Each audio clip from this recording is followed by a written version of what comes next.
রাত গভীর, চারিদিকে নিকোষ কালো আধার। জনমানবহীন পথে একা হেঁটে চলেছে এক পথিক। তার মনে ভয়, সংশয়। সে কি পথ হারালো?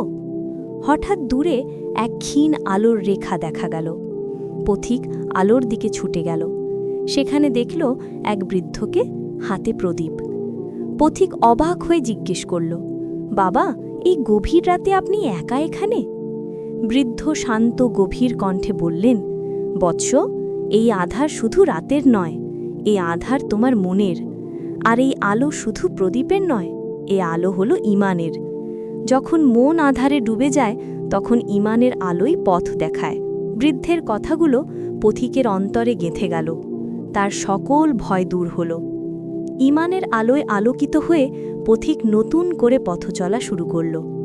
সে বুঝল, পৃথিবীর সকল আধার ক্ষণস্থায়ী, কিন্তু ঈমানের আলো চিরস্থায়ী, যা আমাদের সব বিপদে রক্ষা করে আর সঠিক পথ দেখায়।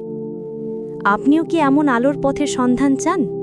তাহলে আমাদের চ্যানেলটি সাবস্ক্রাইব করুন এবং আমাদের সাথেই থাকুন।